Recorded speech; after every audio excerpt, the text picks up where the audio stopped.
ফজরের পরে একটি দোয়া পড়লে তিনটি বিপদ থেকে আল্লাহ আপনাকে হেফাজত করবেন। মনে রাখবেন, এই ফজরের সময়টা কিন্তু খুবই বরকতময় সময় এবং ফজরের নামাজের ব্যাপারে আল্লাহ তাআলা নিজে কিন্তু কোরআনের ভিতরে আয়াত নাজিল করে দিয়েছেন।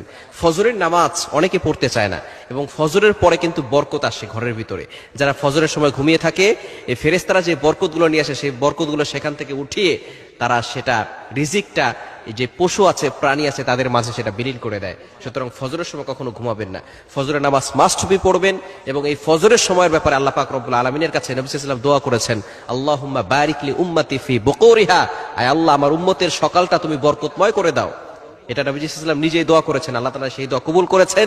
এই জন্য ফজরের সময়টা হচ্ছে বরকতময় সময়। এই সময় উঠবেন, একটু হাঁটাচলা করবেন। চিকিৎসা বিজ্ঞান বলছে, যারা ফজরের ওয়েদারটা গায়ে লাগায় তারা মুনাফিকের নিঃশ্বাস থেকে মুক্ত থাকে এবং তাদের ভিতরে রোগ প্রতিরোধ ক্ষমতা বাড়ে। এজন্য ফজরের সময় উঠবেন এবং ফজরের নামাজের পরে একটি দোয়া পড়লে তিনটি পুরস্কার, তিনটি বিপদ থেকে আল্লাহ তাআলা হেফাজত করবেন। নাম্বার 1, এক নাম্বার হচ্ছে ঝগড়া বিবাদ। যদি কেউ আপনার সাথে জোর করে ঝগড়া করতে চায়, তারপরও আল্লাহ তাআলা আপনাকে হেফাজত করবেন। অর্থাৎ ঝগড়া বিবাদ থেকে আল্লাহ আপনাকে হেফাজত করবেন। ঝগড়া বর্তমানে ম্যাক্সিমাম জায়গায় হচ্ছে। এই ঝগড়া বিবাদের জন্য একজন আরেকজনের সাথে সম্পর্ক নষ্ট হয়ে যায়। একজন আরেকজনের সাথে 10 বছর হয়ে গেছে কথা বলে না, এরকম মুসলমান সমাজ আছে না নাই? আবার 5 ওয়াক্ত সালাত আদায় করে। অথচ নবীজি সাল্লাল্লাহু আলাইহি ওয়াসাল্লাম জানিয়ে দিয়েছেন, লা ইয়াহিল্লু লি মুসলিমিন, কোন মুসলমানের জন্য জায়েজ নাই, হালাল নয় যে কোন মুসলমান ব্যক্তির সাথে ঝগড়া করে 3 দিন কথাবার্তা বন্ধ করে দিবে। 3 দিন পর্যন্ত জায়েজ, তারপরে আর কথা বলা না বলে থাকাটা এটা জায়েজ না।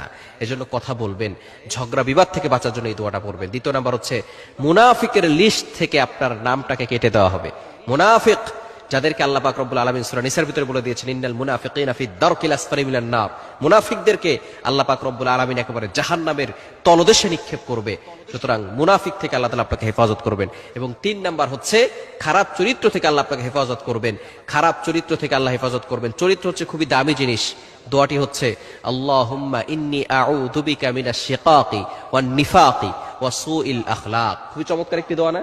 আল্লাহুম্মা ইন্নী আউযু বিকা মিনাশ শিকাকি ওয়ান নিফাকি ওয়া সুইল আখলাক। এটা আবু দাউদ শরীফের 1546 নম্বর হাদিসের ভিতরে রয়েছে। নবী সাল্লাল্লাহু আলাইহি ওয়াসাল্লাম নিজে এটা আমাদেরকে জানিয়ে দিয়েছেন। আবু হুরায়রা রাদিয়াল্লাহু আনহু থেকে হাদিসটি এসেছে, যে ব্যক্তি ফজরের নামাজের পরে এটা পড়বে, আল্লাহ পাক রব্বুল আলামিন তাদেরকে এই বিপদ থেকে হেফাজত করবে। এক নাম্বার হচ্ছে ঝগড়া বিবাদ থেকে আল্লাহ হেফাজত করবেন। দ্বিতীয় নাম্বার হচ্ছে মুনাফিকি থেকে আল্লাহ তাদেরকে হেফাজত করবেন। এবং খারাপ চরিত্র, ভাই চরিত্র কিন্তু বড় দামি জিনিস। ইয়াং পিপল যারা আছো, ভালো করে শুনে রাখো, চরিত্র হচ্ছে খুব দামি জিনিস। নবী সাল্লাল্লাহু আলাইহি ওয়াসাল্লাম 40 বছর ধরে চরিত্রের পরিচয় দিয়েছেন। 40 বছর পর্যন্ত তিনি নবুয়ত প্রাপ্ত হন নাই। এই 40 বছর তিনি চরিত্রের পরিচয় দিয়েছেন। কারোর সাথে মিথ্যা কথা বলেন নাই, কারোর সাথে খারাপ ব্যবহার করেন নাই। আবু জাহেল, উতবা, শাইবা এরকম পার্সন পর্যন্ত বলেছে, এই যে আব্দুল্লাহর ছেলে মুহাম্মদ হেঁটে